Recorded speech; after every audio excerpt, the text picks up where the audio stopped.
Hey, everybody, and welcome back to the deep dive. You guys requested it. So today we're going to take a deep dive into the world of food and fitness. Yeah, it should be a fun one. I think so too. I'm really interested to get into this whole fasted training thing. Oh, yeah, for sure. I feel like that's kind of having a moment right now. Yeah, definitely. So you sent over some really interesting sources on it, so I'm ready to just dive in and figure out, what's the deal with it. Yeah. I think a really interesting place to start is to think about, like way back in the day, Yeah. our ancestors. Okay, yeah. Like pre-civilization. Yeah, exactly. So, the way they ate was like totally different than us today. Oh, absolutely. And it's actually pretty relevant to this Yeah. whole idea of fasted training. Okay, so paint me a picture. Yeah. What was their deal? Okay, so picture this. Like you wake up and the first thing you got to do is like hunt or gather. Yeah. Before you even eat anything. Right. So they're basically fasted training by default. So their whole life was intermittent fasting, basically. Yeah, basically. It was built into their lifestyle. Wow. And it makes you wonder if there's something to learn from that. Yeah. Could it hold any clues for, how we should be thinking about food and fitness today? I think so. Hmm. Now, obviously things are a lot different now, right? Oh, my gosh, yeah. We have, so many options when it comes to food. Right, way more than our ancestors. Abundance and convenience are, the name of the game. Yeah. But it's not all sunshine and roses, right? No. I mean, we've got processed foods, we've got portion sizes that are out of control, and we're seeing, this huge rise in all these diseases that are related to what we eat. Right. Like all these chronic conditions. Exactly. I mean, it's almost like we're struggling with, having too much choice. Yeah, I think that's a great point. And it's something that a lot of people struggle with, Yeah. just feeling totally overwhelmed by all the information out there. Oh, yeah. What am I supposed to eat? What am I not supposed to eat? It's like everyone's got a different opinion. Exactly. And then you see one headline that says one thing. Right. And then the next day it says the opposite. And you're like, what am I supposed to believe? Totally. So, how do we cut through all the noise and figure out what actually matters? Yeah. Well, one thing that really stood out to me from these sources is just how much emphasis they put on food choices. Okay. They say it's 80 to 90% of the battle when it comes to reaching your fitness goals. Whoa, 80 to 90%. Yeah, 80 to 90%. That's more than I would have guessed. Right. So it's even more than working out. It's about what you're putting in your body. It's all about fueling your body properly for the results that you want. Okay, so why is that connection so strong? What's the science behind that? Well, think about it. Food is literally like the fuel that powers our workouts, right? Okay, yeah. And it's also what helps to repair and build muscle tissue. Right, and it provides all the vitamins and minerals and stuff that our bodies need to just function. Exactly. It delivers all those essential nutrients. And I think, one really interesting detail from the sources that really kind of stuck with me was about protein's role. Okay, yeah, protein's super important. Yeah, it is. And it's especially important for muscle repair. So if you're working out a lot, Okay. making sure that you're getting enough protein Right. is absolutely key for making sure that those muscles are actually able to, rebuild and get stronger. So it's not just about calories in, calories out. It's about making sure you're getting the right balance of nutrients to actually support your fitness goals. Exactly. You can't just starve yourself and expect to have, good physique and Right. good health. And that brings us to another really interesting point from the sources, Okay. which is that it's not just about the food itself, but it's also about our relationship with food. Okay. What do you mean by that? Well, our emotions, our psychology, those things play a huge role in how we eat and how our bodies respond to food. Oh, yeah, they mentioned emotional eating. Right. When you're stressed. Yeah, or bored or sad, you reach for the comfort foods. Yeah, we've all been there. Oh, absolutely. Mm. And, cravings are a real thing. Yeah. So it's being aware of those patterns and finding healthier ways to cope with those emotions, because food isn't always the answer. So, what can we do? How do we, stop ourselves from just, mindlessly reaching for the bag of chips when we're stressed? Yeah, that's a great question. One thing the sources talked about was being more mindful Okay. when you eat. So, paying attention to your hunger cues, Okay. really savoring each bite, not just shoveling food in your face. Right. But actually taking the time to enjoy it and be present in the moment. And that can make a big difference in breaking those, autopilot eating habits that a lot of us have. Okay, so it's being more intentional about what we're eating and why. Exactly. And it also helps you to avoid overeating because you're actually paying attention to when you're full Right, right. instead of just, eating until the plate's empty. Okay, so mindfulness is like a big key here. I think so. Speaking of mindfulness, I think it's time we talk about this whole fasted training concept that you mentioned earlier. Okay, let's do it. Working out on an empty stomach, it can seem kind of counterintuitive at first. Yeah, I'll admit I was a little skeptical at first too. Like, don't you need energy to work out? Yeah, that's what most people think, but the sources actually suggest that it might have some real benefits. Oh, okay. Interesting. So basically, fasted training is all about exercising in a state where you haven't eaten for a while. Okay. And that allows your body to tap into different energy sources. So instead of burning through the food you just ate, you're using like stored energy. Exactly. Okay, so like what kind of stored energy are we talking about here? Well, your body has these reserves of glycogen, which is basically stored carbohydrates. And when you haven't eaten for a while, your body can start to tap into those glycogen stores for fuel. So it's like our bodies are kind of like switching gears, using those backup reserves. Yes, exactly. Okay, so what's the upside of that? Like, why would we want to do that? Well, the sources highlight a few key benefits. One of the biggest ones is improved insulin sensitivity. Okay, so for those of us who don't know, what is insulin sensitivity? It's basically how well your body responds to insulin, which is a hormone that helps regulate your blood sugar levels. Okay. So if you have good insulin sensitivity, it means your body is really efficient at using glucose for energy, Okay. which is a good thing, right? Because it means that your blood sugar levels are more stable. You're less likely to develop type 2 diabetes and all sorts of other metabolic issues. Yeah, it's not just about like performance or aesthetics. It's about like actual long-term health benefits. Exactly. Wow. So it's like fasted training could be a good strategy for like anyone who's concerned about their metabolic health. Yeah, and I think that's what's really fascinating about it is that, it's not just about, Yeah. losing weight or getting ripped. It's about overall health. Okay, so I'm sold on the insulin sensitivity thing. That sounds great. Yeah. But what about fat burning? Like, do you burn more fat when you work out in a fasted state? That's another big potential benefit that the sources talk about. You see, when your glycogen stores start to get depleted, Okay. your body has to turn to something else for fuel. Right. And guess what that is? Fat. Fat. Exactly. Okay, so it's like tapping into that backup fuel tank. Yeah, exactly. Okay, that makes sense. But I'm still a little worried about muscle breakdown. Oh. Like, isn't that a concern when you're fasting? Yeah, that's a great question. And it's something that a lot of people worry about. Yeah. Because, the idea is that if you're not eating, Right. your body might start to break down muscle tissue for energy. Right. So it's like using those building blocks for fuel. Exactly. And that's called protein catabolism. And obviously that's not ideal, especially if you're trying to build muscle. Right. Like if I'm working hard in the gym, Right. I don't want to be like undoing all that progress by burning through my muscles. Yeah, exactly. So that's why, if you're going to experiment with fasted training, Okay. it's really important to be mindful of your protein intake. Okay. So it's not just about like skipping meals and hitting the gym. Yeah. There's a real science to it. Yeah. You need to like do it right. Absolutely. And I think that's what's really important to remember about all of this is that there's no one-size-fits-all approach Right. to food and fitness. Yeah. It's about like figuring out what works for your body, your goals, all of that. Absolutely. And one of the things that the sources talked about that I thought was really interesting was this idea of the difference between eating and feeding. Okay, I saw that too, and I was a little confused. Yeah, it's a little bit of a nuanced concept, but basically eating is the physical act of consuming food. Right, like when you sit down for a meal or you have a snack. Right. But feeding is this continuous process that's happening within our bodies all the time. Yeah. It's how our cells are using the nutrients from the food we eat to function, to create energy. Okay. And it's happening 24/7. Oh, wow. So even when we're not actively eating, Right. our bodies are still processing and utilizing those nutrients. Okay, so it's like even when we're not thinking about it, our bodies are still working hard. Exactly. And fasted training kind of like plays into that whole concept of feeding. It does. It encourages our bodies to become more efficient at using those stored energy sources, Okay. like glycogen and fat, instead of always relying on the glucose that's readily available from our last meal.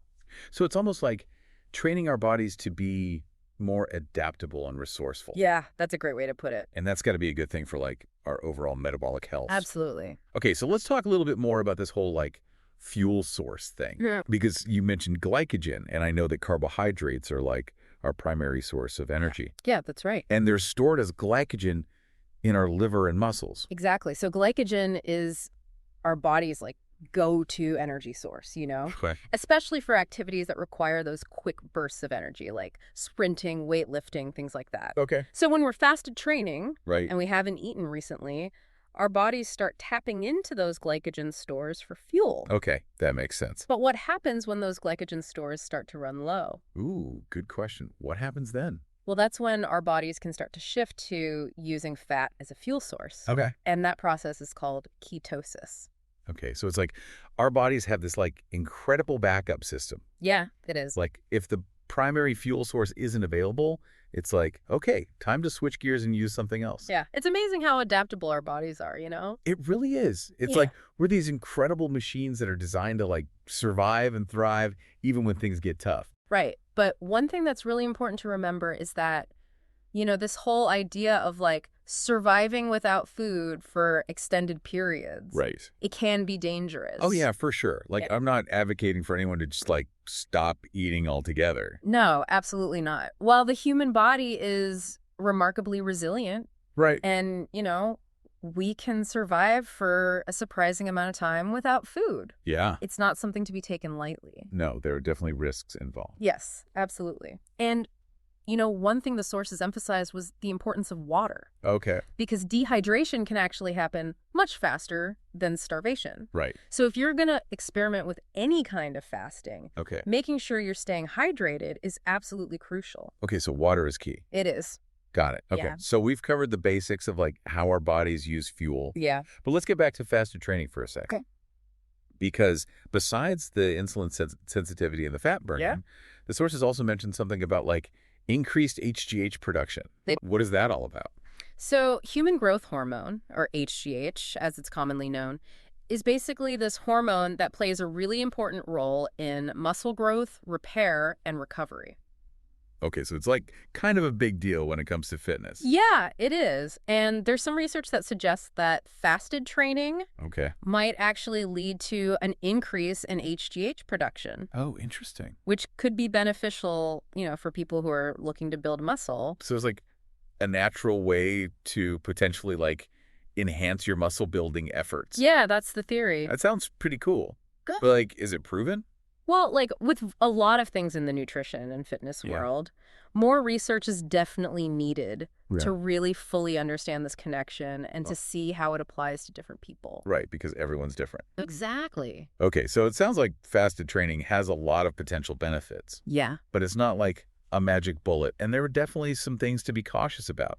absolutely. And I think the biggest takeaway here is that it's not for everyone. Right. And, you really need to do your research. You need to listen to your body. Yeah. And, if you're going to try it, it's always a good idea to consult with a healthcare professional. Yeah, that's always a good idea. Yeah, especially if you have any underlying health conditions. Yeah. 'Cause it might not be appropriate for everyone. Okay, so it's all about like personalized advice, Yeah, that's what it comes down to. not just following like some random trend you saw online. Exactly. Okay, so I think that's a good place to leave it for now. Yeah, I agree.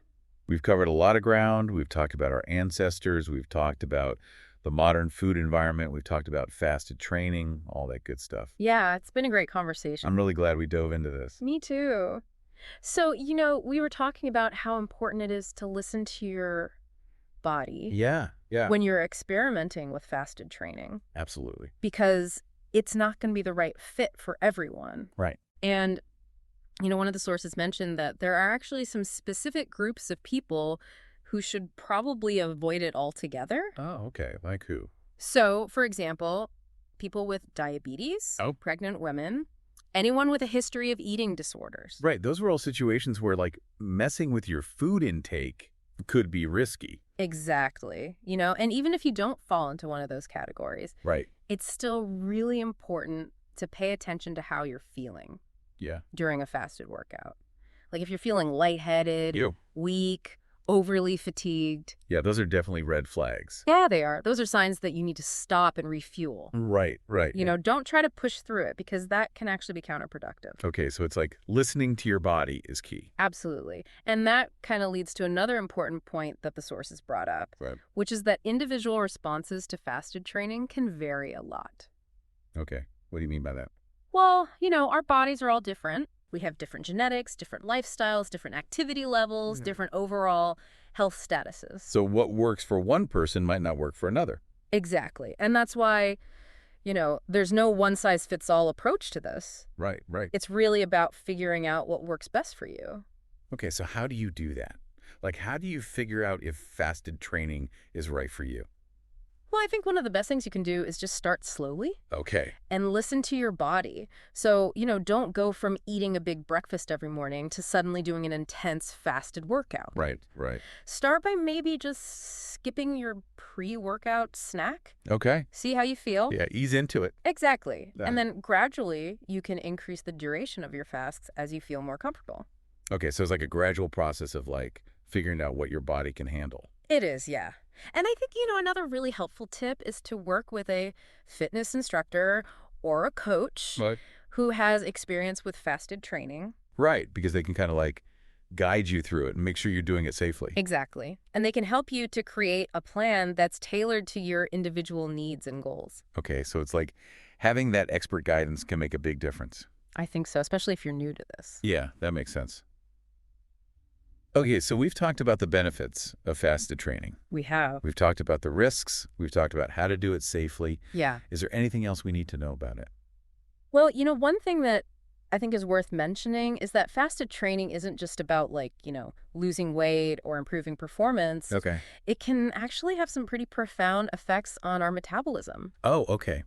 In what way? Well, when we fast, our bodies have to adapt to using different fuel sources. Right. Yeah. And that can actually make our cells more sensitive to insulin. Okay, so it's like it's good for our metabolic health in the long run. Exactly. Yeah. And, some of the sources even talked about how fasting can help to protect our brains. Oh, wow, really? Yeah, there's some research that suggests that it can actually reduce the risk of developing Alzheimer's disease and other neurodegenerative conditions. That's amazing.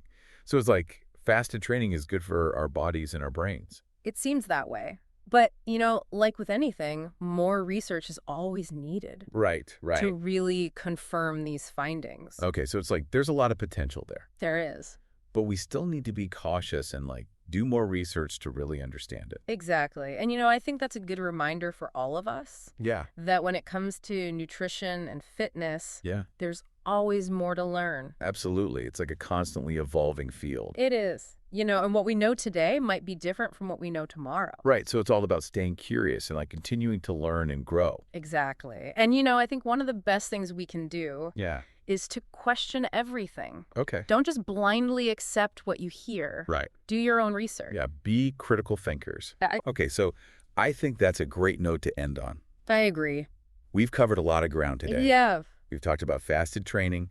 We've talked about the importance of listening to your body. Yeah. We've talked about the difference between eating and feeding, all that good stuff. Yeah, it's been a really informative deep dive. It has been. Yeah. And I'm really glad we had this conversation. Me too.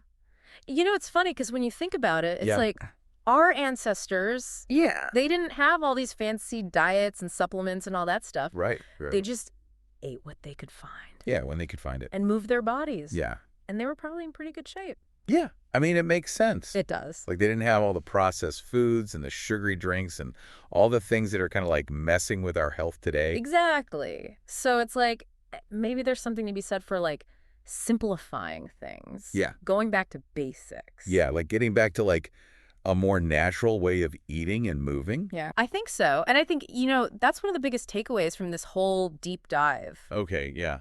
Like what would you say are the biggest takeaways? Well, I think first and foremost, food choices matter. Yeah, that's huge. They really do. They're like the foundation of everything. Okay, so what we eat is like step one. Yeah. And I think secondly, timing matters too, like when we eat. Okay, so that's where the fasted training comes in. Exactly. And thirdly, it's not just about what and when we eat. Okay. It's also about why we eat. Okay, the psychology of eating. Exactly. Like, are we eating because we're actually hungry? Right. Or are we eating because we're stressed or bored or sad? Oh, yeah. Emotional eating. We talked about that. Yeah. And, being aware of those patterns is so important. Okay, so those are like the three big takeaways. What we eat, when we eat, and why we eat. Exactly. I love it.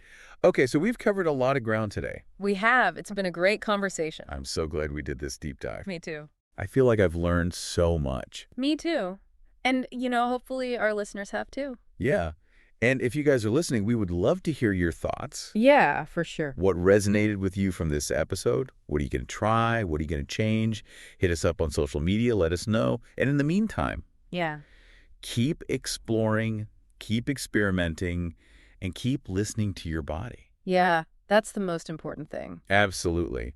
Because at the end of the day, you're the expert on your own body. Right. No one knows your body better than you do. Exactly. So trust your gut, do your research, and find what works for you.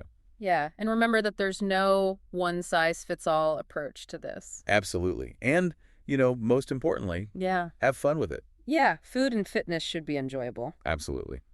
Okay, so on that note, we're going to wrap things up here. Yeah, thanks for listening, everybody. We'll catch you guys next time.